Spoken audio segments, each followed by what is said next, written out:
Hello guys, this is Paul McWhorter with TopTechBoy.com and we're here today live. And are you guys ready to rumble? Just joking, we're not going to rumble. I shouldn't joke like that because you guys are a really polite, mild-mannered community and crowd. But I fear if you ever started rumbling, we might not be able to get the lid back on it. So we're gonna be excited, but we're gonna get through this without creating too much chaos, I hope. Okay, let's see who is in there. We've got Will, we've got Brian, we've got Dr. Denton. Hey, we've got the dueling dentist today, Dr. Denton and Dr. Dave D. And so we have our two Dr. Dave and Dr. Denton, our two dentists. Daniel is in the house. Brian, Amon.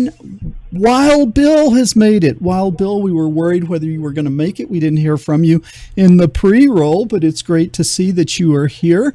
We have Savan, hello. William McDonald is here. Larry, one of our regulars, great to have you. Tiago, hello.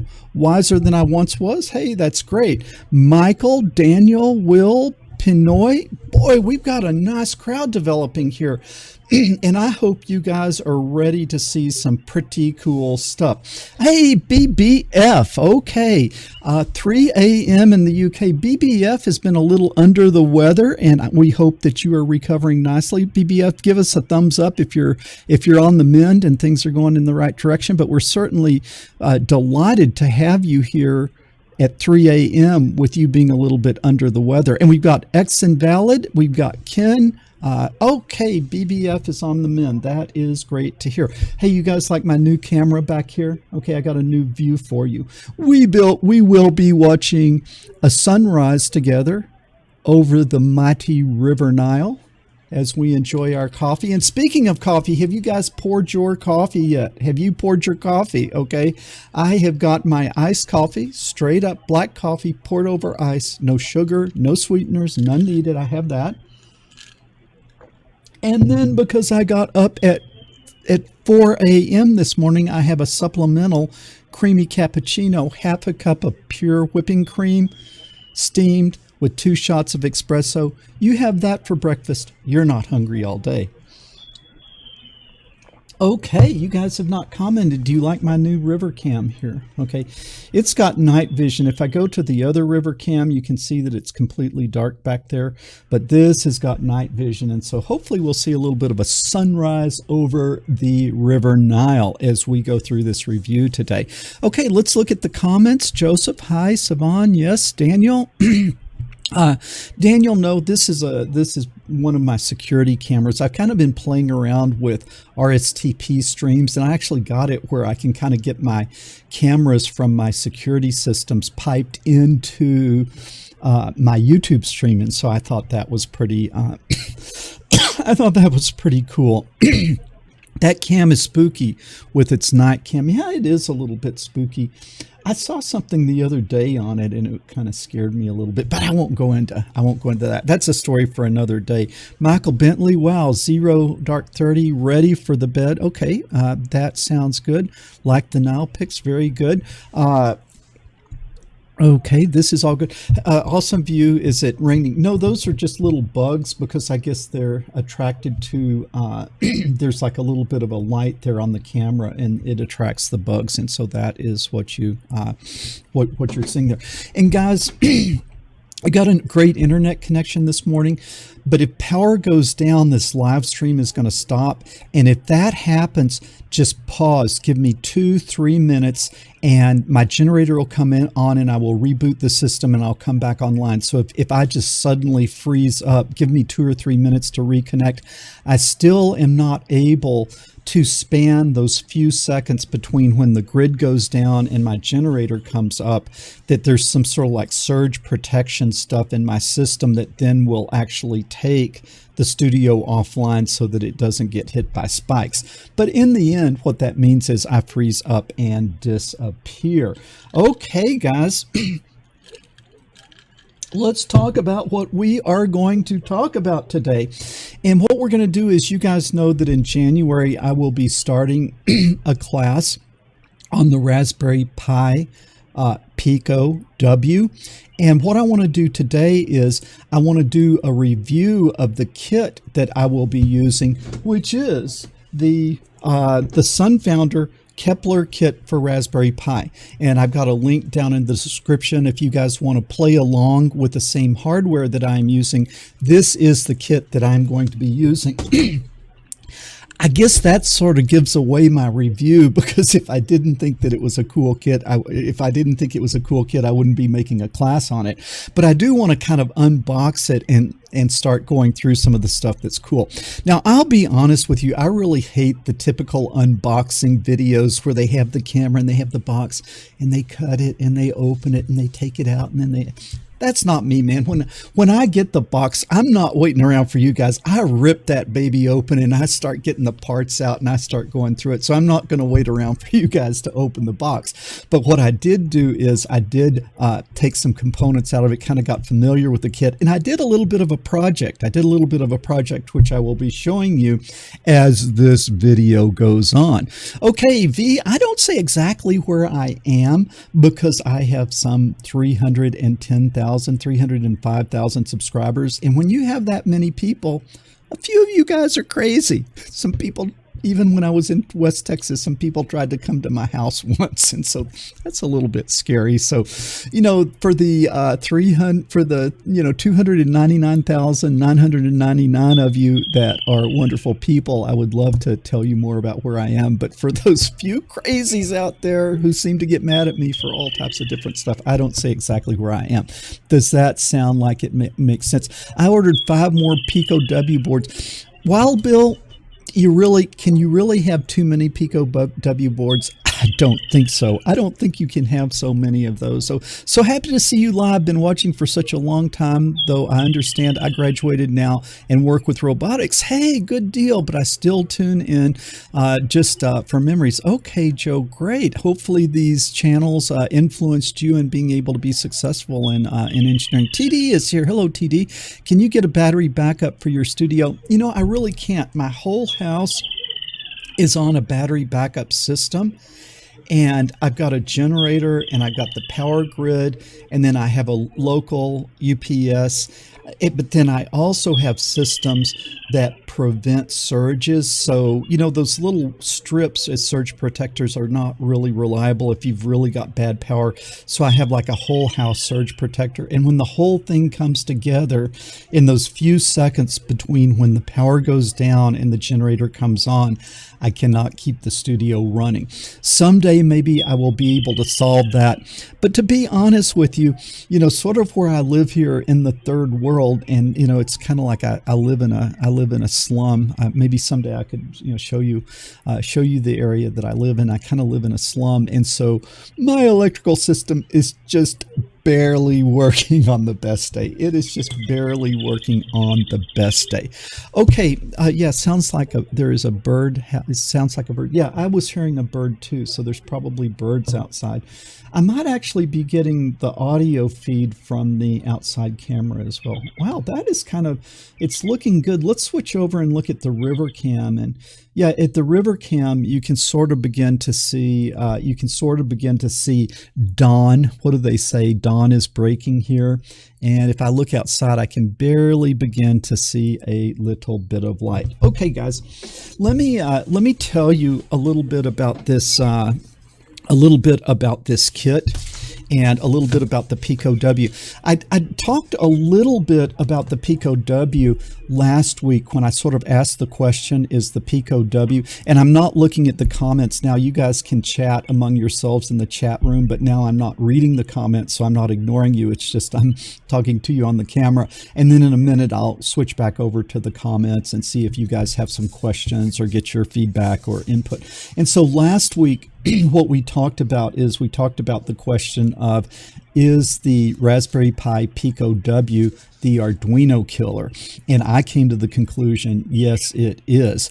And the conclusion I came to is that the Pico W overcomes all of my complaints and all of the limitations of the Arduino, and at the same time it has it doesn't introduce any new problems. And so it's sort of like, to me, the Raspberry Pi Pico W is the platform moving forward. Yeah, I've got that classic lessons on the Arduino, and yes, still Arduino is a great place for new beginners to start. But what I really see moving forward is I see that the Pico W is the place for new guys to start. And that's what with these lessons that I'm going to be doing in January, I'm going to start them for the absolute beginner. So you old pros out there, don't get frustrated. Be patient. Remember, you were a beginner at 1.2. And so what I'm going to start with, lesson 1 is going to be turn the LED on, turn the LED off. Then the next lesson, oh, there's something called a while loop. You could make the LED blink. Then the next one, okay, this is how binary numbers work. Ooh, let's make a binary counter. So we're going to go all the way back to that. And in that, we're going to be teaching some circuits. We're going to be teaching some math. We're going to be teaching how to think like an engineer, good engineering concepts. And then what we're going to be doing is we're going to be getting people comfortable with Python.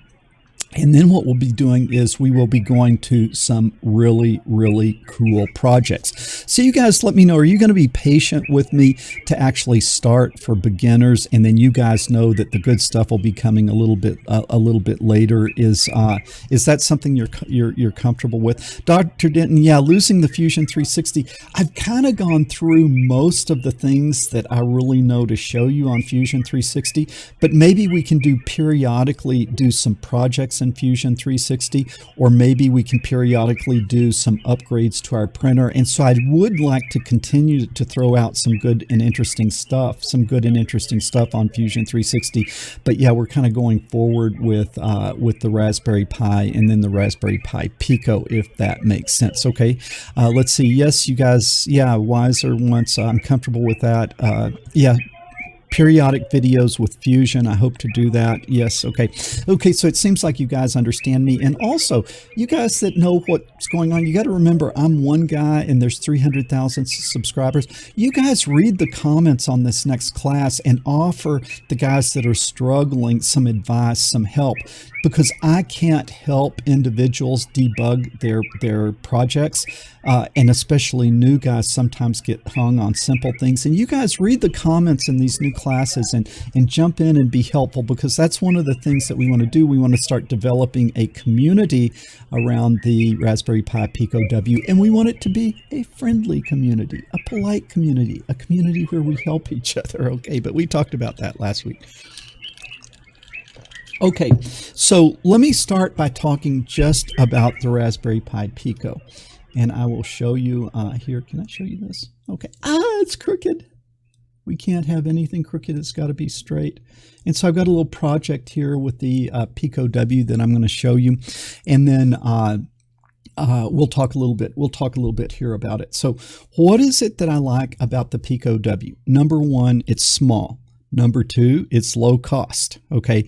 Number 3, it just works, right? You just plug it in and whatever program you have stored as main, when power comes on, main runs. And so you get over this problem of the Raspberry Pi of having the Linux operating system between you and the silicon, between you and the transistors, and between you and the GPIO pins. And then, hey, Aaron, haven't heard from you in a while. Welcome back. It's great, great having you. Let's see. I've just recently gotten remotivated to make the sequel. Oh, okay, great. That would be great, Aaron. And it's always good to have you joining us. Aaron's dad used to be my boss, so I know Aaron. I knew him when he was a young, when he was a young man. Okay, so you don't, with the Pico W, you don't have the Linux operating system between you and the GPIO pins, and so you just plug the thing in and it runs, and you don't have this problem of all the bloat and all the disasters that can happen when you have a complicated operating system. So I like that. It just works. What I love about it is it has built-in Wi-Fi. We're going to talk about that a little bit today. It's easy to integrate into a project. And so let's look at this. You see the Arduino has female headers to where the Pico W has male headers, which means it's very easy to plug into a board. And you can see this starts looking a lot more like a little something that you could do something with, and you don't have these big loopy wires going all over the place. So hopefully that sort of makes sense. So because of that, it's easy to integrate the Pico W into a project. And then the final thing I like about it, I like that it has the Raspberry Pi name. And so there's more chance that we can really develop a user base around this. Again, in the world of ESP32 boards, there's a million different boards with a million different ways of doing things. And it's a powerful little board, but there's no user base. There's no community developing around it. And when you go to do a project, you're kind of on your own. And so I'm hoping because of the Raspberry Pi name, we can really get some momentum behind this, like there was so much wonderful momentum behind the Arduino Uno. Okay, so let me talk a little bit about this kit. Okay, let me talk a little bit about the kit, because that's what this was supposed to be. This was supposed to be a review of the kit, right? So let me talk a little bit about it. First of all, I think most of you guys were taking or a part of the Raspberry Pi class ongoing that I have. And you remember that in that class, we used the Sunfounder Raphael kit, okay? And the feedback that I got on that kit was really great. And, you know, the kind of things that people said about that kit was that it was a great value. There was like just a huge amount of components in there for a reasonable price, and just really got some really, really great feedback. It seemed like that you guys liked that kit, felt that the things worked well, felt that you got good support, felt that you had a really wide range of components. And even people that had equipped shops, they ordered the kit just because, hey, now you've got a fresh batch of everything, you know, your little servos and sensors and all that stuff. You got a fresh batch of them for your shop. And so you guys were really pleased with that. But as we were going through the class, there were things that we said, I wish this was a little different, or I wish that we had done this, or I wish that this had had this. Well, this is the thing that I was in contact with Sunfounder. And so after a couple of live streams and reading you guys' thousands of comments on the Raspberry Pi, class that I did, that I saw that there were some themes that were coming up of things that you guys would really like to see. Then I learned that Sunfounder was going to put together a Pico kit. And so I was able to work with the guys there that were putting the kit together, and I was able to give them your feedback, because it wasn't that they were doing things wrong, but it was just there's some things that they didn't maybe know what their users were thinking. And so I was able to give them that feedback. And guess what? Of the suggestions that I made based on your input in that other class, all of those suggestions were incorporated into this kit. Now, how cool is that? And I'll go over that, but let's look. We've got, hey, look at that. Isn't that amazing how quickly it got light out there? And that is from my security cam. Again, that is the Nile River in the background there. And very wide. It's about a mile wide here. It's a very wide where I am.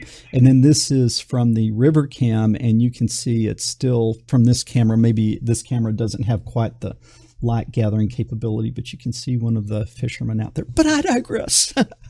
Easily distracted. Easily distracted. So where was I?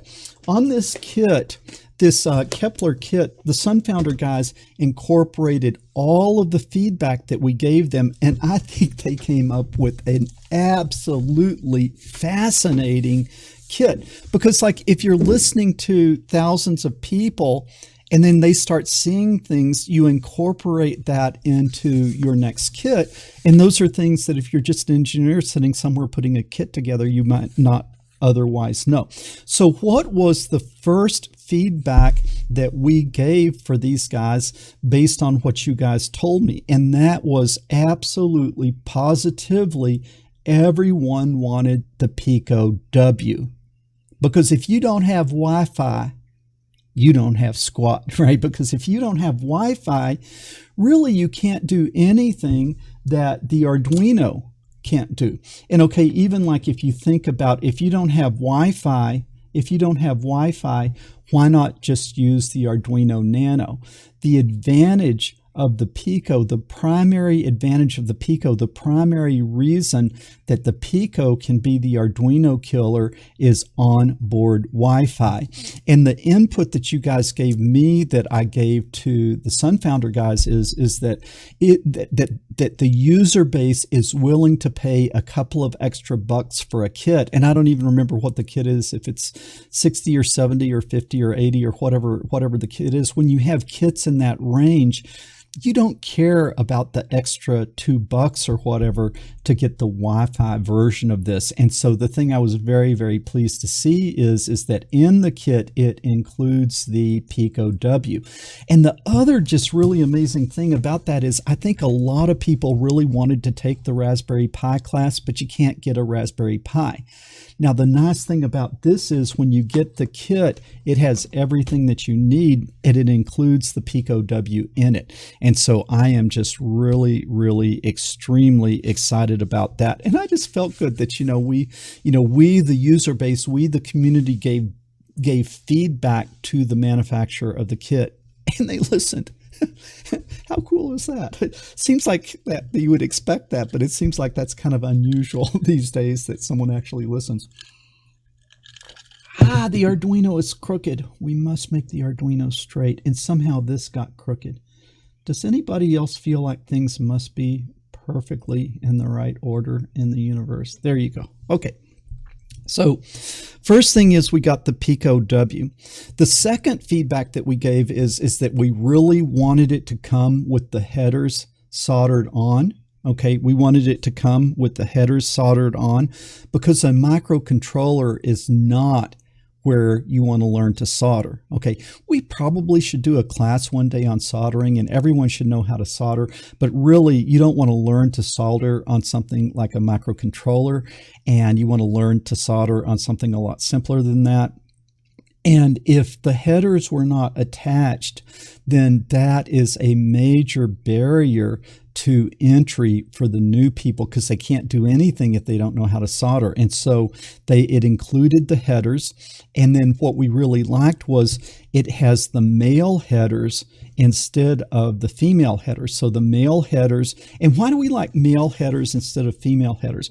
Well, with these female headers, you can just put, you can put the wire in and then loop it over to here and put the wire in and loop it over to here. And you can get your little benchtop breadboard demo working really, really quickly. But what is the problem? Those big loopy wires, they introduce noise and glitches because if you touch those wires, they kind of move a little bit and you generate noise in the connections, or you disconnect where things are plugged in. And so really it is very, very hard to make something work very well when you have those big loopy wires. But here what you can see is that we can plug the Pi W with the male headers pointing down directly into a breadboard, and then we can run wires off of that. So do you see how neat this little board looks? And this little board starts looking a lot more like a prototype that we could deploy than something that's going to spend its life sitting on the bench top, if that makes sense. So I was very happy that the headers were connected. They were the right kind and pointed the right direction. Okay, the next thing, which I was very, very pleased, is I think a lot of us struggled with the original Sunfounder kit. And it's not just Sunfounder, but most kits come with these very small little resistors like this. And this is a higher power resistor. It's not that we want a higher power resistor, but what do we want? These little resistors have very thin, almost hair-like wires. And so when you build a project, those wires, those legs are so thin, they don't make a good contact necessarily down inside the breadboard. And so as you're doing your project, if something shakes or rattles or you touch it, you often get a poor connection from these small resistors. So what our feedback to the Sunfounder guys is, hey, we would pay a few pennies or nickels or a few coins more for a kit that had these higher power resistors. Not that we want the higher power, but we want the thicker wires, the thicker legs. And so when I put these in, they go in very firmly. Like they're easy enough to go in. Yes, they slide in, but it's like it really grabs them. And I think that on these other resistors, the legs are just a little bit too thin for the, the holes down in them where it grabs in it. It just doesn't grab there, and it doesn't make a good connection. So this Kepler kit has these larger resistors, which to me is a really, really big deal. And so I was very, very happy to see that. The other thing is, what we're trying to go through, like the problem with the Arduino is you do a super cool demonstration, it sits on the bench top and it never goes anywhere because it's just hard to go from the bench top into like a prototype that you could put somewhere that actually does something. And part of it is how these connections are made. Part of it is the lack of any type of interconnectivity, any ability for it to connect to the outside world. And then the other part of it is the power issue. Okay. And so really there's not a very good way to remotely power this. Now, if you guys remember the Elegoo kit for the Arduino, it came with that little power board, and then it came with the 9-volt battery. And so then you make a project. Like I remember where the 9-volt battery was introduced was the little motor project. And you guys remember that little lame battery that came in the Elegoo kit. It would run your motor for like 15 seconds and then the battery was dead.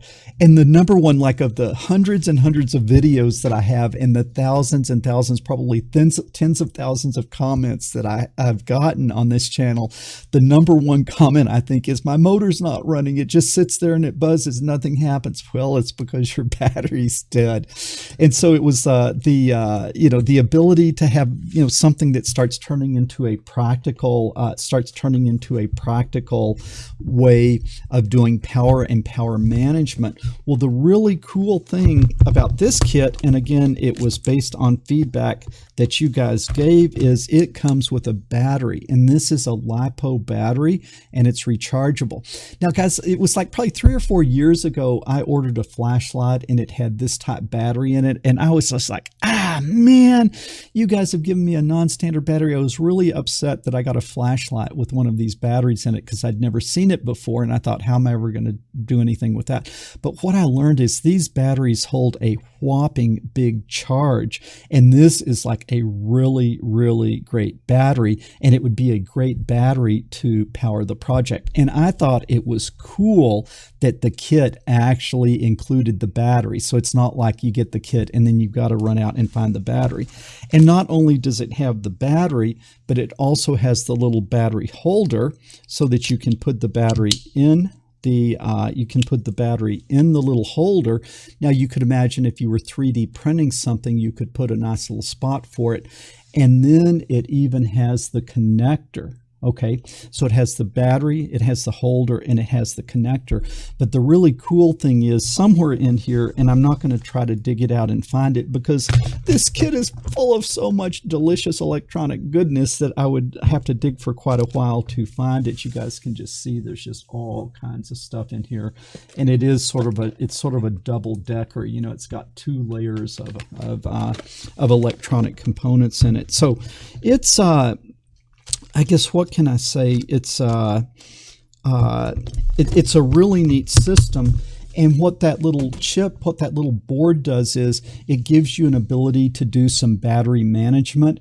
And so you would plug this into the little board, then the little board into the Pico, and then you could run the Pico from the battery, or you could plug the little board into a USB, and then you could recharge the battery. So it's sort of like, we ought to be able to run off battery, we ought to be able to run off USB, we ought to be able to charge, or we ought to be able to disconnect. And so what you can see now is with this stuff here, we start having something that it looks like a system that we could really go out and deploy. And so I am just really happy that these little things, these little annoyances about the Arduino, have been overcome with the Pico W and with the kit that these guys put together.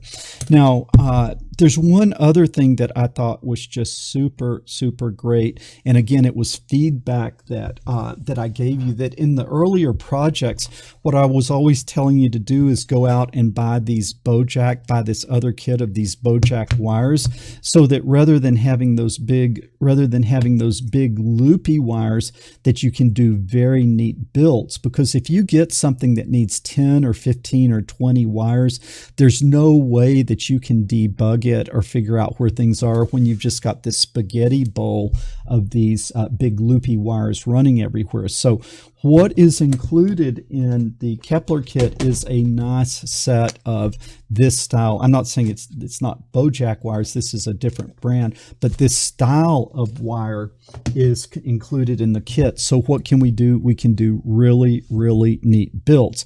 And so what do we have here? We have the board can plug the Pico can plug into the board firmly. We can make nice, clean, solid connections with these wires, and when we need a resistor, we have one with fat legs that sits in the board securely. How cool is that?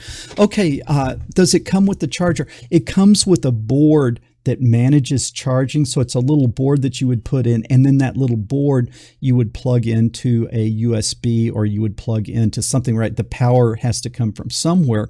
So we're going to have a wire coming to the little power management board. Now, I haven't played with that yet, but I'm really looking forward to it, because I'm really looking forward to being able to deploy this. I just feel like I want to go back and look at the river cam. Okay, you can see that it's a pretty misty morning out there this morning. There goes a lot of birds out there this morning, and then this seems to see a clearer picture. Okay, so let me just kind of tell you my bottom line on the kit. I absolutely love it. I think it's a great value. I am so excited to get projects started on the Pico W, and like I was saying, in January, I'm going to start a class on the Pico W. Most of you guys have ordered your kit. I've seen you guys making a lot of orders, so I think most of you guys have made your order. If you haven't, then you want to go ahead and probably do that. And like I say, the link is down in the description, and therefore you'll have your hardware when the class starts. I am not sure exactly when in January I will start the class. I've got some visitors that are coming in, and I gotta really get some Raspberry Pi, traditional classic Raspberry Pi classes videos made, and so I'm a little bit under the gun here in the busyness of the holiday season, needing to get things going. So the classes will start in January. I can't promise you that the classes will start January the 1st. Okay, guys, so now what I want your feedback on this kit. And then besides that, I want your feedback of things you would like to see me do in the class, so that not only is the kit listening to your feedback, but I'm listening to your feedback. Okay, so let's see. Karma and Dr. Denton, despite small failure, the clock is still right at least twice a day. Yeah, okay. Daniel, I think the basic electronics series, how to read. Okay, basic. I'll try to get more math and electronics into this next clip coming up. Concert, hello, been a fan since 2017. Hey, Concert, haven't heard from you, and so great to have you join us and chime in here. Analog clock is right twice a day. Yeah, okay. My Pico gave an arrival date of January 21st. Let's hope maybe it'll come sooner. Maybe it will come sooner. But you know how crazy things are this time of year. But at least Picos are out there. It's not like, how long has it been since you could actually buy a Raspberry Pi? Okay, let's see. VT, hey man, VT is in the house. Welcome. All right, VT, we will need a tardy slip. Could we go into more depth on how to make remote systems? Do you mean remote, like something that is deployable, something that's in a little box without wires coming in and out that does something? That is what I think we really want to do. Okay, glad we are heading towards deployable power. Okay, George, that's good. Really glad to see the 18650. Okay, George. Everything sounds great for the kit. Thoughts on taking the kit or projects off grid with solar? Yeah, because really when you come back over here and think about this thing with a power board, the next step that we could think about would be, would we want to have it with solar? Now, of course, there's not solar in the kit here because there would be a million different applications, but maybe at some point we would buy a solar board to go with this battery and to go with the power management or the charging system, and then we would be able to do something with with solar. Are those molehills in the garden? What molehills are you talking about? Okay, no. Okay, we slashed, and so because it rains here so much, we have to slash the compound quite frequently, and we do it with string trimmers. Okay, so 3 guys come in and just string trim the whole thing, and then there's some little ladies who we provide a little income. They come and they rake the things into piles, and then what you'll see is they gather up the piles. Wow, I got too small there. They gather up the piles, and then that's used as mulch in our organic raised beds and in our gardens. And so you can see this part they've already raked and hauled it off. That part up there they have raked, but they haven't hauled it off. And at the very top where it's brown, that hasn't been raked yet. And so keeping, we kind of live in a jungle, and keeping the jungle at bay is a constant challenge. If we didn't do anything, this would just turn back into a jungle. Okay, how to use the Wi-Fi or like to link to Alexa and Google. Kevin, I'll be honest with you. I just don't like the big guys. I don't like Apple. I don't like Google. I don't like Amazon in that sense. And so if I was going to do something, it would be more of a home automation like IFFT or whatever, something like that. But I really, I'll be honest with you, I don't want Google and Amazon listening in on my conversations. And there's been some pretty creepy things that you've learned that, law enforcement has subpoenaed records from some of these guys about, apparently it's possible to just have everything in your house, what you're saying, recorded. And so I don't have any of that stuff in my house. And so therefore I would not be showing anyone how to connect to that.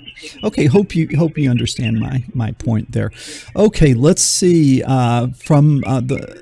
okay, so Burning Beard says that the kit isn't available. So, be patient. It was like a huge rush. I think that it just seemed like there was a lot of interest in this kit, particularly since the Raspberry Pi wasn't available for the last year or two.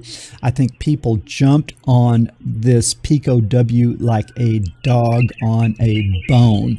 And so I'm hoping very quickly we'll see more of them back in stock. And so keep your eyes open. Appreciate it when you use my link. Okay, Abel, Pickler, Joe, just to name a few, been a lightning design. Okay. Let's see, 7-segment display. Guys, I just don't like the 7-segment display. It's just too many wires for too little benefit. It's like those things like the little 8 or whatever that you can make different numbers, or the little bar graph, those things with a lot of connections. I just kind of an OLED display would be something I would be interested in. We might also try some of that e-paper. We might try to put some e-paper on the project. That might be interesting. Let's go to a different camera view here. Let's see if we get a little more sunshine here soon. Okay, my kit will be showing up under the Christmas tree. All right, Tim, that is great news. You guys, you early birds, you were the smart ones. You got them before they ran out, okay? And let's see, I'm trying to... Okay, having a problem with FTP on the Pico. Haven't gotten to that yet. I will get to that eventually. Wild Bill, really recommend great document called Back to Eden if you want to learn how. Okay, yeah, Back to Eden is really a very interesting farming technique. And I've seen his videos on it.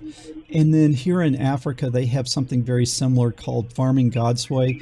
And so Back to Eden is kind of like, in the Northeast where you have a lot of wood chips and it's sort of a guy in his garden. And then Farming God's Way is trying to take it more to something that you could deploy into the indigenous culture to try to help people have more effective sustenance farming. And someday I should probably do like a whole video, if you guys are interested, on sustainable, like why are people so miserably poor in Africa and what could we do to maybe make a difference there, and some of the pitfalls of some of the things that people are trying to do to help people here. So that would be an interesting topic on its own sometime. Would it be possible to develop some examples of more complicated? Yes, X Invalid. That's exactly where we're going. And why have we not done more complicated systems? Because with something like the Arduino, then you've just got something on your desk with a bunch of wires, but not a clear path of having something that you could actually put somewhere. Like, let's say you wanted to do something in the greenhouse, or you wanted to do something in your garage. It's just hard to get a practical system with the Arduino platform. So we're going to more complicated systems. I think the Black Friday deal made everyone buy it. Yeah, Daniel said during a live stream that there was a Black Friday deal, and you guys jumped on it. And I think you bought down to the very last Pico W out there. I want to send data to a web hosting site. Okay. I think I will be showing you something along those lines pretty quickly, Bill. Set up a self-hosted mail server. I think if I were going to do a mail server, I would do it on the Raspberry Pi, not to do it on the Pico W. But anytime you're going to host something like that, the real issue that comes up is to get a public IP address, because on our networks are private IP addresses just for us. But to make those IP addresses available to the outside world, which you would need to do for like a mail server, that becomes a little bit more different. I hear it has Bluetooth as well as Wi-Fi. I'm not sure what you're referring to, BBF. Let's see. Okay, there's a serialized version of the 7 segment. Okay, that might be interesting to look at, Brian. My package is actually arriving early next week. Peter, great to hear that. Eric, in the future, are you going to do a robot car with the Pico? I don't know. The robot stuff is kind of hard, and so maybe someday I would do another robot series. I don't know, but I would like a really good kit. And, I had that little Elegoo smart car, and I just didn't like it very much. It just wasn't, I don't know. I didn't like it very much. Maybe someday I'll do another smart car thing. Then I bought the JetBot AI little car robot for the Jetson Nano, but I never did a class on that because it got to where nobody bought, there was not availability of the NVIDIA Jetson Nano. And also I put a huge amount of resources into that Jetson Nano class, and not many people took it, and so that was kind of a problem. Okay, video on sustainability in Africa. Some friends of mine living just north of you. Sustainability is a big deal. Yeah, and I'll tell you about sustainability in Africa. People in the United States are very kind, and in the West in general, they're kind, they're generous, they're loving, they want to make a difference, and they're trying to help. But your idea sitting in the United States, you just don't understand what the problems are here. So you have this great idea, but just from the start, it's going to just miserably fail here. So you've got to understand the limitations that you have here. You have to understand the level that people are operating at. And so unfortunately, most of the sustainability problems that come here, the sustainability projects that come here fail miserably. And so, like, one of the things I say about Africa, it's where dreams come to die. Okay, so it's like you drive along Africa, you see this old rusted out sign and this dilapidated building, and it's like the new empowerment center or something. Well, yeah, how did that work? So I appreciate the kindness of and love and wanting to make a difference of the people in the West. I think it's just a lot harder problem than what you might think. And it's certainly what I'm trying to do here. A lot of our efforts here are trying to provide projects and expertise and knowledge and skills that would allow people to pull themselves out of desperate poverty. What do I mean by desperate poverty? In my neighborhood, the average salary, most people don't have a job in my neighborhood, and the average salary of my neighbors would probably be $1 to $2 a day, or maybe $3 a day. That's kind of the wages people make, and that's sort of like a edge of starvation kind of income. And so how do you take those people? And I'm not saying that people should be driving around in SUVs and go to this bloated lifestyle in the West, but wouldn't it be nice if people had the food that they needed, they had the money for school fees, that if a child was sick, they would be able to get medical care and maybe some simple transportation? I mean, man, going from making $60 to $90 a month, that's edge of starvation. If a person could make $500 a month, that is, you would have every single thing that you needed. You would have absolutely comfort and everything that you needed. If you could get the difference between $100 a month and $500 a month is the difference between barely not starving and having a very good life. And so that's what I really want. I want to see ways of getting people from making $100 a month to $500 a month. But I have digressed, but you guys asked me the question. So if you ask, I will answer. Okay, let's see. I would like to go back to the mundane world. Grateful to, okay. Miss McCorder, still working through your Arduino tutorials. Great, Brian. That's still a great thing. I would love to see some farming, gardening related projects to the Pico. Yeah. You know, the thing is, though, that if you look at the issue of sustainable gardening, it's really not an issue of technology.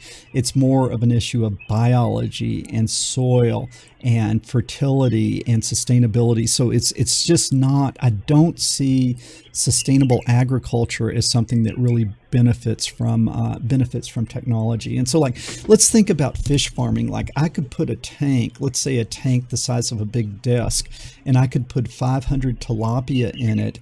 And then what I could do is I could raise fish in a tank, and then in my garden I could be raising soya, and then I'd have a little grinder and I could feed the fish. And so in my mind, what I could do is I could imagine creating a really great sustainable project based on raising tilapia in a tank. Temperatures are right here, all that sort of stuff. But if you're going to put that many tilapia in a tank, what do you have to do? You have to have an air pump and you have to have an air stone.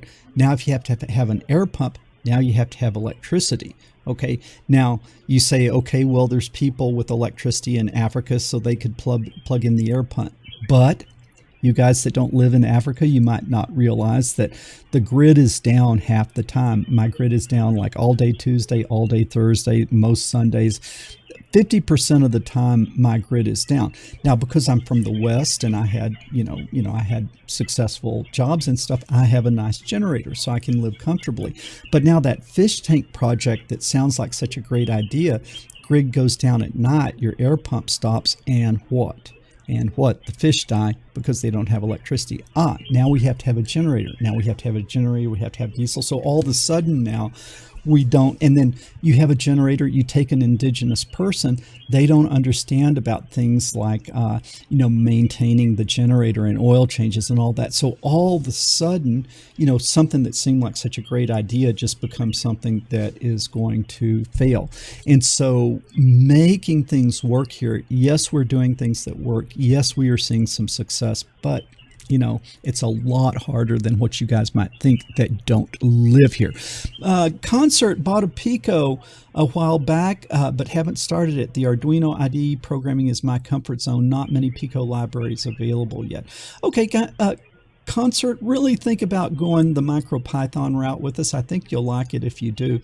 And I love the Arduino type of environment, but we're going to be going with MicroPython. Okay, the nunchucks, okay, I'm not sure about that. I've done, okay, dog. What's this dog business? What's all this dog business? What do you mean dog? Oh, the dog is gone. Was there a dog behind me and I didn't even see it? Okay. Did you just hear the dog or did you see the dog?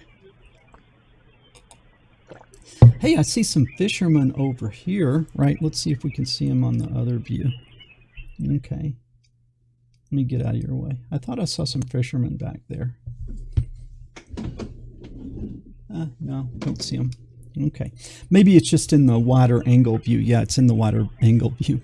Okay, Daniel says he saw a dog. Can anybody get a confirmation on Daniel's claim that there was a dog? Can anybody give a visual confirmation on that, or is just Daniel making up stories again? Okay, just kidding, Daniel. Okay, Zeno. Hi, Mr. McWhorter. I have an IoT class. Wow. Kevin, thank you. That'll cover my fuel cost today for the generator. Yeah, so I like to run the generator during the live stream just to be safe. So, okay, Ken gave a visual confirmation on the dog. So, okay, Daniel, I apologize. We have someone. Okay, if it was a brown dog or was it a white dog with brown spots? Brown dog is Dutch. Okay. And those are really amazing dogs. I don't know what kind of dogs they are, but we kind of inherited them from somebody that was leaving. They are really amazing dogs, and they're very, very attentive and very, very good guard dogs. And they're very, very kind. They're very, very sweet dogs, but man, they have an intimidating stance and look in their eye if there's something that doesn't seem right to them. So really, we do indeed have some great dogs. Okay, guys, we need, let me, hey, wow, Opal, man. Opal, wow, really, really appreciate that, Opal. And you know, you guys are just so generous. Kevin, appreciate it, and Opal means a lot to me. It really does help. Like I say, you know, I mean, I'll be honest with you. What I do on this channel is I love teaching, and you know, the revenue that I make from the different things, YouTube and so forth, that allows me to do the projects that I'm doing here on things like sustainable agriculture, trying to help the indigenous people kind of pull themselves out of that starvation level of existence. Golden brown over your left shoulder. Okay. Man, I should have been watching better. I'll be watching now. It looks like we might have a little rain out there right now. I think I might be seeing a little bit of rain. Okay, ding, yeah. Okay, so guys, really appreciate that. Okay, man, let me go back over here. And what did I promise you today? I promised you a little demo of some work that I had done on the Raspberry Pi Pico. Okay, and so here's the project, and what I saw a lot of guesses. Okay, George saw the dog as well. Okay, so I guess I will believe you guys that there was Dutch was back in the background. Okay, Kevin, appreciate it. Maybe a video on the other channel on your tour of your compound. Yeah, I should really do a tour of the compound. I've done a lot of work on the compound here. I should maybe take a tour of that one of these days. Okay, so Daniel has a sharp eye, and he thinks he sees the MPU 65. And so somebody tell me what this thing does. Like, you know, somebody tell me what this thing does. Okay, so you see, this is actually plugged in. Now, what I got to tell you is, I got to tell you that the only thing this wire does is power it. This does not communicate. It doesn't do anything. All this does is power it, right? We got to have power. So somebody tell me what this thing does. Okay, I'll show it to you, right? Somebody tell me what this thing does. I want your guesses. Accelerometer and gyroscope.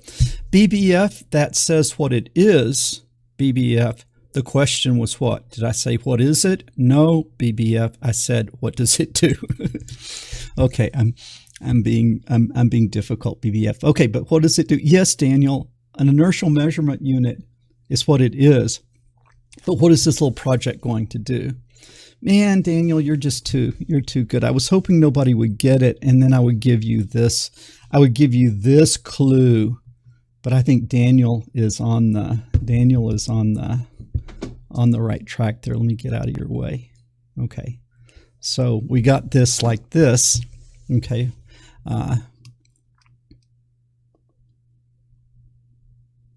okay, so I've got this and I've got this. Somebody tell me, what do you want me to do? It tells you the position with respect to flat surface.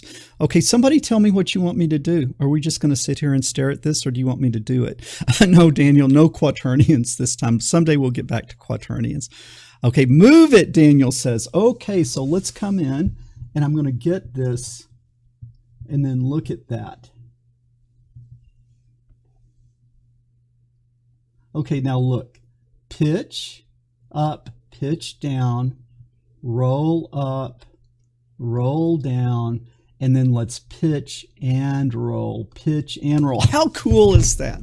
Is it just me, like I'm a boring old man and I get so excited about this? Is it just me that I am a boring old man, or is this as exciting to you guys as it is to me? Okay, Daniel asked the question of gimbal lock. Yes, this one will gimbal lock. Why will this one gimbal lock? This one will gimbal lock because I use trigonometry.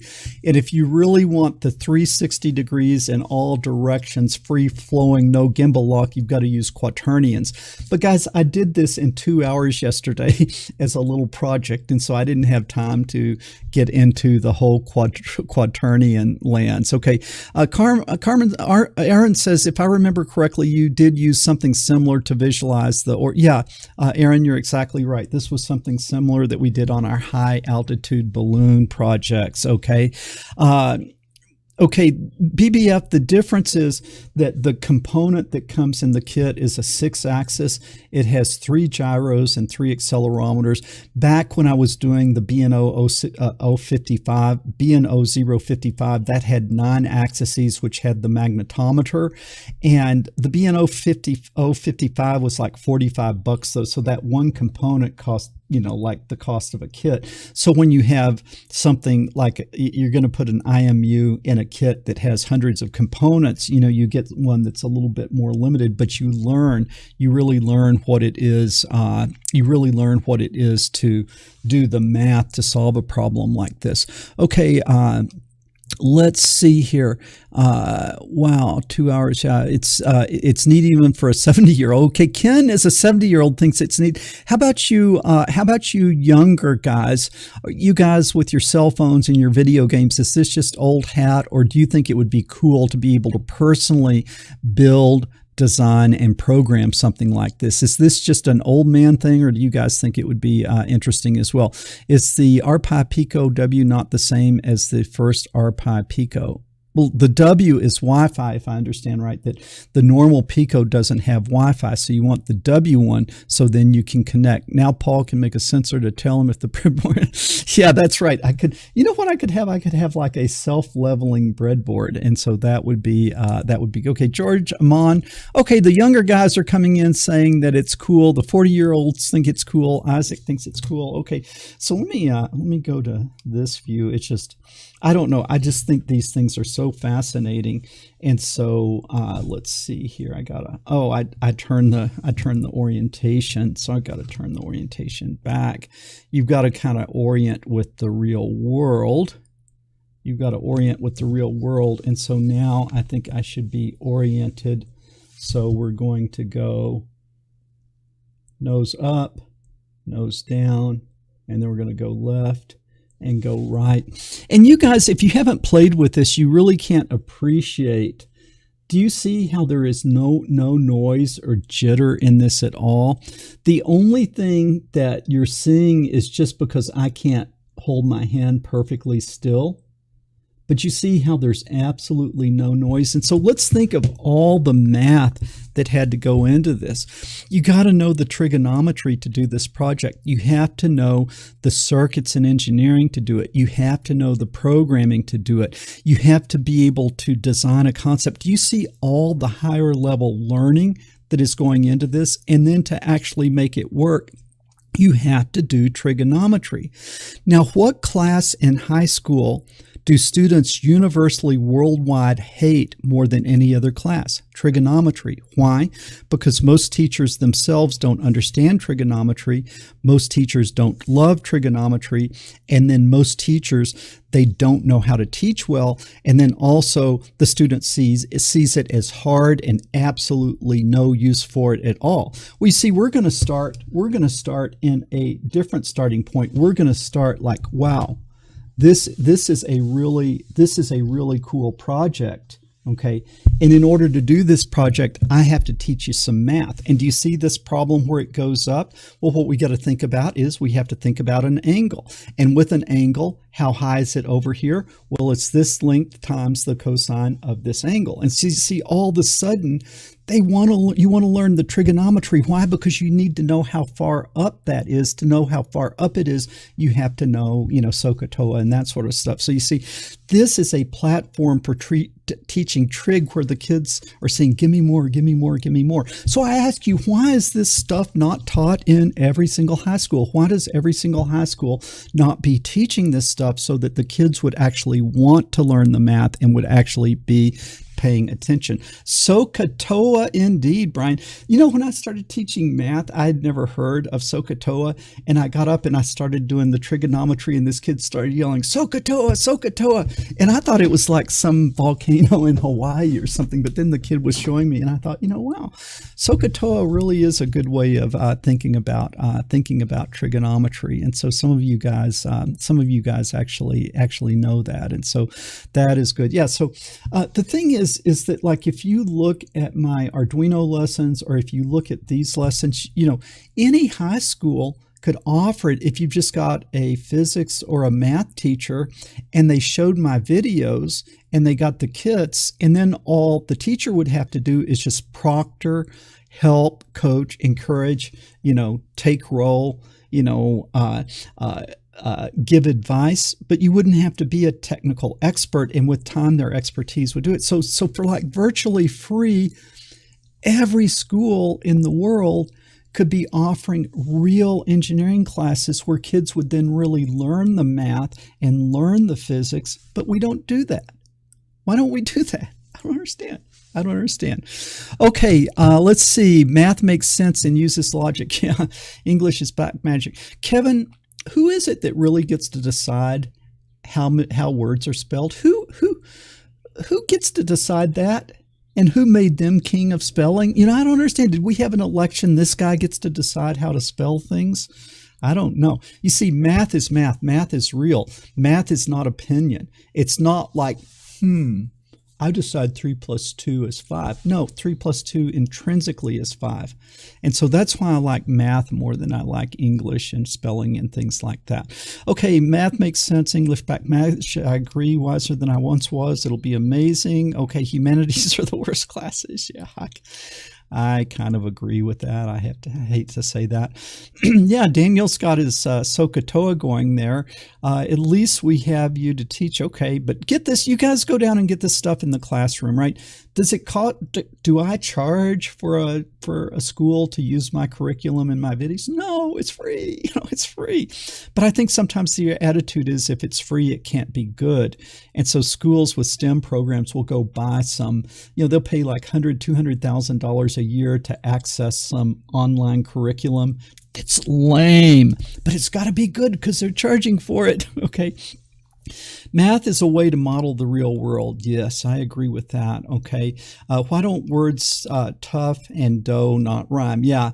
Or read, read, lead, led. Have you ever thought about the words read, read, lead, led? And like either spelling can be pronounced either way. It's like you'll go crazy thinking about what they were doing when they came up with that. We don't want kids to learn hard skills anymore. Money is getting all the kids addicted to the liberal. Yeah, I think sometimes the public schools are more about teaching people to conform than teaching people to think independently. And I even just saw that like when I was first started teaching, the kids were rascals. I mean, they were just high energy, and it was just they were rascals getting into everything, and then somehow it's just like people got dumbed down to where everybody half the class was on some some medication for all these different designators we give little kids for being boys. Like, boys are boys and they're distracted and they'll yell, squirrel, squirrel, squirrel. Well, that's a boy. You don't have to drug that out of a boy. A boy is easily distracted. We don't have to go give him drugs so that He just looks at the squirrel and doesn't say anything. Okay, it never bothered me if a kid started yelling squirrel in the middle of class. You know, it really didn't bother me at all. Spelling does not make sense. Indeed, Daniel, that is true. That's why I want to go towards homeschool. Yeah, and really, homeschool is not what people think it is. It's just like homeschool is self-education, and you can be part of a group, you can be part of affiliation with other things, and it's just you access this great things online like Khan Academy, like Top Tech Boy, like there's all types of online resources. And so homeschool, I think, is a great option these days. We homeschooled our daughter K through 12, and she did quite well in college, and we are homeschooling our grandchildren as well. Okay, let's see. Tesla, Edison. Okay, Tesla and Edison. Not sure what the reference is there, but Tesla was a great man, and Edison was kind of like, Edison was not a nice man. He was a vicious man, and what he accomplished was not through him being particularly brilliant. Brilliant. Yeah, the one gripe that I have with the Khan Academy is it teaches kids to kind of guess and scribble and guess, and nowhere in Khan Academy does it explain the beauty of rigorously working a problem, and things are lined up and you have an equal sign, and it's just this beauty, like a piece of art in working math. In Khan Academy, all it is just get the right answer, and so kids just scribble and guess and then go back and stuff. And so I love the Khan Academy. I wish that there was more focus on being deliberate in how to work a math problem. Okay, can you show us the code? No, Daniel, I won't show you the code. We will get to the code. Okay, we will get to the code. Yeah, math is not guessing. Math is not guessing. So let's see how things are looking over here. Okay. All right. So what do you guys think? Does this seem pretty exciting what we're doing? And I guess the other thing I should just say is about this kit is there's just boatloads. There are just absolutely boatloads of components. You've got all the usual suspects, the temperature sensor, you've got the humidity sensor, the joysticks, the motion sensors, the ultrasonic sensor, RFID modules, LCD, you've got the little power modules. And this actually, it has some cool stuff. It's got like a water level detector, a moisture detector. It's got a little pump in it. And so it has just a lot of really cool things. It seems like, it just seems like as I glance at it, kind of like all the stuff that the original kit had and more. And so I think that is pretty darn neat. So you guys tell me what you think here. I've got like 2 minutes here before I go. Does this sound, oh yeah, it's got the LED strip, and I think that's pretty neat. I'd really like to deck things out with those LED strips one of these days, buy the big ones. Okay, Tim was homeschooled all 12 grades, and I'm grateful I had that opportunity. Yeah, and I think when people think about homeschooling, they think like a little kid isolated in his basement, but there's more healthy social interaction in a homeschool environment than what there is in the public schools. The public schools are a little bit more like a jungle. It's like you're just sending your kids to the jungle, and all they can do is just try to survive. And so I really like the idea of really socially maturing children in very healthy social environments. So I think that's a good thing. Did you know the Pico W has a built-in real-time clock? That is good, and that is actually important. The addressable strip, yes, that will be fun. Will you be making the fruit piano? I'm not sure about the fruit piano. I will have to ponder the fruit piano. Okay, I saw that too. Really want to do. Okay, if you guys want to see the fruit piano, let me know. Okay, I think we might go watch some cat. Okay, so you guys, if there's ideas, maybe we'll have another live stream. You guys be thinking about the ideas of what feedback. We've talked a lot about a lot of different things today, but you need to start giving me feedback now as far as what you would like to see in the class and how you would like to see the class constructed. So just like guys making hardware can do better if they hear from their audience, me as an instructor can do better if I hear from the audience. And so you guys give me feedback about what you want to see in these lessons. And so let me give you a few seconds here. Somebody give me give me some feedback here. As an older person, I'm jealous of you making the choice to retire outside the U.S. Okay, yeah, it's kind of been an interesting experience to be an old man in Africa. I have to say that's a little bit of an interesting experience. We should make a fruit piano. Okay, are there any jobs correlated close to? Are there any jobs correlated close to this tinkering, or is this just more for a hobby? Not sure how to answer that. Love the live stream. Hey, I love the live streams too. I look forward to them. Glad that we're able to get them going again. Yes, comment on the video. Be sure to comment on the video. I would love to. I'd love to see it become a little server. Okay, I do have a little bit of a server thing going here. When I did a project used, yeah, the ESP32 is hard because it's kind of like when you try to do something, it seems like you're on your own. Portable project like a compass, good input. Different actuators, good input. Very exciting kit. Opal. Okay, great. That sounds really good. And so we're kind of coming to an end here. You guys give this video a thumbs up, and then over under the actual video leave a comment.